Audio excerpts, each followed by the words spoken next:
अस्सलामुअलैकुम सितारों के सफ़र पर खुश आमदीद।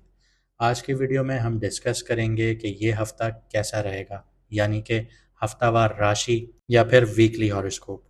हमें अक्सर और बेशतर कमेंट सेक्शन में या व्हाट्सएप पर इसी तरह पूछा जाता है कि हमारे लिए क्या सिर्फ बुरा वक्त है, अच्छा वक्त नहीं आएगा। दूसरे एस्ट्रोलॉजर्स ये बोलते हैं कि थंबनेल उनका अगर देखा जाए तो वो ये कहते हैं कि चार राशियों के लिए या चार बुर्जों के लिए बहुत सुनहरा वक्त है, पैसा ही पैसा होगा, उनकी किस्मत बदल जाएगी। तो अगर मैं आपको सच बात बताऊं तो ऐसा नहीं होता। कभी भी ऐसा नहीं है कि चार राशियों के लिए पैसा पैसा होगा या वक्त बदल जाएगा या ऐसा होगा। ज़िंदगी जो है ना, एक बिटर ट्रुथ है, एक कड़वा सच जिसको आपने एक कड़वी गोली की तरह निगलना है। अगर आप वाकई में अपने आप को कामयाब होते हुए देखना चाहते हैं तो आपको समझना होगा कि आपकी ज़िंदगी में मुश्किलात कहाँ हैं, आपको उन मुश्किलात से कैसे निपटना है। ये इसकी मिसाल एक ऐसी ही है कि आप एक सफ़र पे चल रहे हैं और वहाँ पे सामने कांटों भरी बेल है। अब आप कांटों के ऊपर पाँव रखें या उससे बच के आगे निकलें, ये आपका फैसला है। इसी तरह सितारे हैं। सितारे आपको बताते हैं कि आपकी ज़िंदगी में कहाँ मुसीबत आने वाली है, कहाँ आपको वो सपोर्ट कर रहे हैं। तो आपको यह समझना होगा कि जहाँ मुसीबत आ रही है आपको अवॉइड कैसे करना है, या अगर आपके ऊपर नेगेटिव असरात आ रहे हैं तो आपको रेमेडीज़ क्या करनी है। जब तक आप रेमेडीज़ नहीं करेंगे, देखें, जब आपको ज़ख्म लगता है तो आप उसके ऊपर मरहम पट्टी करते हैं। जब तक आप मरहम पट्टी नहीं करते वो ज़ख्म ठीक नहीं होता। अगर आप उसको ऐसे ही छोड़ देंगे वो और ज़्यादा ख़राब होगा। यही सितारों की चाल है। तो बराए मेहरबानी इस चीज़ से बचा कीजिए कि चार राशियों के पास पैसा ही पैसा होगा या चार राशियों की किस्मत बदल जाएगी या आने वाले वक्त में ये हो जाएगा वो हो जाएगा। ऐसा नहीं होता। सबकी ज़िंदगी एक पैटर्न पर चलती है। जो लिख दिया गया है उसी हिसाब से चली जाएगी, उससे ना आगे ना पीछे। बस आप लोगों के इख्तियार में इतना है कि आप कदम कैसे उठाते हैं। आप मुश्किल घड़ी की तरफ जाते हैं या आप अपने अपने टाइम को खुद सुधारते हैं, ये फैसला आपके ऊपर है। आइए वीडियो को शुरू करते हैं। बात करता हूँ पाइसेस मून साइन वालों की, यानी कि मीन राशि यानी कि बुर्ज होत वालों की। ये हफ्ता आपके लिए ट्रांसफॉर्मेशन और सेल्फ अवेयरनेस का टाइम है। मून का ट्रांजिट आपकी अपनी राशि में 22 मई को होगा, जो आपको सेल्फ एक्सप्रेशन की तरफ बढ़ाएगा और आपको अपने गोल्स और डिज़ायर्स के बारे में क्लैरिटी देगा। वीनस और सैटर्न का कंजंक्शन आपके फर्स्ट हाउस में हुआ है, जो कि साढ़े साथी का सेकंड फेज ऑफिशियली स्टार्ट हुआ है, जो आपकी पर्सनालिटी को स्टेबलाइज करने की कोशिश करेगा। लेकिन आपको अपने डिज़ायर्स और कमिटमेंट्स के बीच में बैलेंस बनाना होगा। राहु की पोजीशन आपके आइडेंटिटी को कुछ चैलेंज बना सकता है, लेकिन ये आपको अपने ट्रू सेल्फ को समझने का मौका भी दे रहा है। आपके करियर और पर्सनल लाइफ में कुछ अनएक्सपेक्टेड चेंजेस देखने को मिल सकते हैं, जो आपकी ग्रोथ के लिए रास्ते खोल सकते हैं। यहाँ पे आपके तीन प्लैनेट बेनिफिक्स हैं, जो मून, वीनस, जुपिटर हैं, लेकिन तीन मैलेफिक भी हैं, राहु, केतु, मार्स।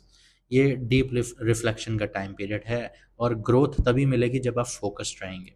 करियर और फाइनेंस की बात करता हूँ। करियर में इस हफ्ते आपको कुछ नई अपॉर्चुनिटीज़ मिलने के चांसेस हैं, लेकिन उनमें समझदारी से हैंडल करना बहुत ज़रूरी होगा। जुपिटर की पोजीशन फोर्थ हाउस में है, तो कंफर्ट और सपोर्ट दे रही है घर से रिलेटेड। लेकिन मार्स की जो एस्पेक्ट है, जो नज़र है, आपको ओवर कॉन्फिडेंट बना रही है, उससे आपको बचना होगा। जब तक कि आप अपने काम को थॉटफुली अप्रोच नहीं करते, आपको अच्छे रिजल्ट्स नहीं मिलेंगे। लेकिन अगर आपने थॉटफुली इनको अप्रोच कर लिया, आपको अच्छे रिजल्ट मिलने से कोई नहीं रोक पाएगा। फाइनेंशियली बात करूं तो आपको कुछ अनएक्सपेक्टेड एक्सपेंसेस का सामना करना पड़ सकता है। 20 मई के बाद फाइनेंशियल प्लानिंग थोड़ा कंजर्वेटिव रखना होगी आप लोगों को। अपने फाइनेंसेस को मैनेज करते हुए अपनी फैमिली और रिलेशनशिप्स को भी प्रायोरिटी दीजिए। यहाँ पे अगर मैं आपको एक छोटी सी टिप दूँ, तो मेजर फाइनेंशियल रिस्क जो है ना, वो अवॉइड कीजिए 17 और 18 मई को, और स्टिक कीजिए अपने प्लान्स पर, और बजट और सेविंग्स को बहुत ज़्यादा ध्यान में रखिएगा। लव और रिलेशनशिप्स की बात करते हैं। रोमांटिक लाइफ में वीनस और सैटर्न का कंजंक्शन आपके फर्स्ट हाउस में है, जो कि सेवन्थ हाउस को डायरेक्टली देख रहे हैं, तो आपकी इमोशनल स्टेबिलिटी को इन्फ्लुएंस कर रहे हैं ये। अगर आप ऑलरेडी कमिटेड हैं तो ये वक्त आपके लिए और आपके पार्टनर के लिए बहुत अच्छा है, क्योंकि यहाँ पे डीप कनेक्शन बनने जा रहा है। लेकिन सैटर्न की एनर्जी आपको थोड़ा रिजर्व बना सकती है, इसलिए अपने इमोशंस को एक्सप्रेस करने में हेजिटेशन ना फील कीजिएगा, हिचकिचाहट नहीं फील कीजिएगा। जो आपके दिल में है, जो मन में है, वो बोलिए, दिमाग से नहीं बोलना। अगर आप सिंगल हैं तो कोई पुरानी दोस्ती को रोमांटिक एंगल्स में देखने का चांस मिल सकता है, स्पेशली 18 से 20 मई के बीच में। केतु की प्लेसमेंट आपको अपने पास्ट एक्सपीरियंस से सीखने का मौका दे रही है, जो आपके फ्यूचर रिलेशनशिप्स को हील कर सकता है। यहाँ पे heart to heart conversations plan कीजिए 20 मई के दिन। यहाँ पे आपका जो बॉन्डिंग है वो स्ट्रेंथन होगी, आपका इमोशनल बॉन्ड भी बहुत अच्छा मजबूत हो जाएगा। हेल्थ और वेल्थ की बात करते हैं। हेल्थ में जुपिटर की प्लेसमेंट 4th हाउस में है, आपको अंदर से पीस और इमोशनल बैलेंस की तरफ ध्यान देने की सलाहियत दे रहा है। इस वक्त आपको अपने फिजिकल और मेंटल हेल्थ को इंटीग्रेट करना होगा। अगर आप लोग मेडिटेशन और योगा प्रैक्टिसेस करें तो आपकी जो वेलबींग है वो बूस्ट हो सकती है। मार्स की जो नज़र है वो आपकी हेल्थ पर थोड़ा इंटेंस प्रेशर डाल रही है, इसीलिए फिजिकल ओवर एक्सर्शन से बचना ज़रूरी है आप लोगों को। 22 मई को जब मून आपकी राशि में होगा तो रिलैक्सेशन और माइंडफुलनेस प्रैक्टिसेस कीजिए, आपको स्ट्रेस से डील करने में मदद मिलेगी। हेल्दी अगर मैं आपको एक हैक दूं तो फोकस अपनी सेल्फ केयर पे कीजिए, मेंटल रिलैक्सेशन टेक्निक्स पर कीजिए 20 मई के बाद। यहाँ पे लकी डेज की बात करते हैं। 20 मई और 22 मई आपके लिए लकी दिन होंगे। 20 मई को मून आपकी ही राशि में होगा जो आपके लिए सुकून लेके आएगा, इंट्रोस्पेक्शन का टाइम खोलेगा। ये टाइम पीरियड आइडियल होगा स्पिरिचुअल ग्रोथ के लिए, इमोशनल हीलिंग के लिए। 22 मई का जो दिन होगा वो सेल्फ रिफ्लेक्शन का होगा और कोई इंपॉर्टेंट पर्सनल डिसीजन हो उसके लिए बहुत अच्छा होगा। लेकिन यहाँ पे अशुभ दिन भी आते हैं, बुरे दिन भी आते हैं जिनको आपको एहतियात से टैकल करना होगा। वो है 17 और 18। करियर रिलेटेड स्ट्रेस बढ़ सकता है, कन्फ्यूजन्स हो सकती हैं। इसके अलावा राहु केतु का जो इन्फ्लुएंस है वो मिसअंडरस्टैंडिंग, डिस्ट्रैक्शन रिलेशनशिप्स में लेके आ रहे हैं।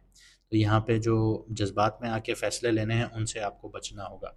आइए रेमेडीज़ की बात करते हैं। सैटर्न आपके पहले घर में है। सबसे पहले तो काली चीज़ का सदका दीजिए हर सैटरडे वाले दिन। इसके अलावा जर्नलिंग कीजिए। जो आइडियाज़ या जो आपके दिमाग में खुराफात चल रही हैं, कुछ उल्टे सीधे ख्यालात चल रहे हैं, उनको लिखिए। आपके जो मसले चल रहे हैं उनको लिखिए, क्योंकि जब आप लिखते हैं तो आप एक लाइन में आ जाते हैं कि हाँ भाई अब मेरे लिए क्या मसले हैं, क्या इश्यूज़ हैं, उनको मैंने सॉर्ट आउट कैसे करना है। तो ये आपको हेल्प करेंगे। इसके अलावा मार्स आपके 5th हाउस में है, तो ऐसी एक्सरसाइजेस कीजिए जिसमें नुकसान ना हो आपका। या आप जैसे बहुत ज़्यादा वेट लिफ्टिंग करते हैं उसमें मसल फटने के चांसेस होते हैं, या आपको बहुत सारे इश्यूज होते हैं, वो अब आपको ट्रेनर ही बता सकते हैं। लेकिन ऐसी एक्सरसाइजेस कीजिए, पुशअप्स कीजिए या ऐसी हल्की फुल्की एक्सरसाइजेस कीजिए जो आपकी बॉडी पे स्ट्रेन ना डालें। फिजिकल एक्टिविटीज़ तो ज़रूरी हैं लेकिन बॉडी पे स्ट्रेन ना आए, ये आपकी हेल्थ को सपोर्ट करें, ऐसी एक्सरसाइजेस कीजिए।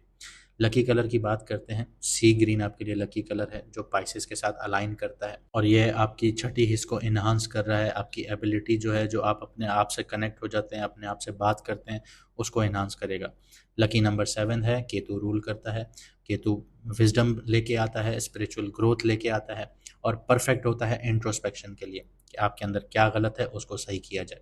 इस हफ्ते आपको इमोशंस और रिलेशनशिप्स में बैलेंस मेंटेन करना होगा। करियर और फाइनेंसेस में सडन चेंजेस आ सकते हैं, लेकिन ये आपकी पर्सनल ग्रोथ के लिए बेनिफिशियल होगा, फ़ायदेमंद होगा। आपने हेल्थ और इमोशनल वेलबींग का भी ख्याल रखना है ताकि आप अपनी जर्नी में स्टेबल रह सकें, क्योंकि जब आप अपनी सच्चाई को समझकर उसे ज़िंदगी में इम्प्लीमेंट करते हैं ना, तो सब कुछ आसान हो जाता है। उम्मीद करता हूँ आपको वीडियो अच्छी लगी होगी और आपने बहुत कुछ समझा होगा और आप अपना हफ्ता अच्छा बनाएंगे। अगर आपकी ज़िंदगी में करियर वाइज, शादी के लिए या किसी भी हवाले से मसले चल रहे हैं तो आपको स्क्रीन पर नंबर नज़र आ रहा होगा, आप व्हाट्सएप पर मैसेज कर कर अपॉइंटमेंट बुक करवा सकते हैं। हमारी टीम आपको फर्दर गाइड करेगी और एस्ट्रोलॉजर मैडम एन बख्श का आपको अपॉइंटमेंट स्लॉट बता देगी कि कौन सा टाइम अवेलेबल है। मुझे दीजिए इजाज़त, मिलते हैं अगली वीडियो में सितारों के सफ़र पर।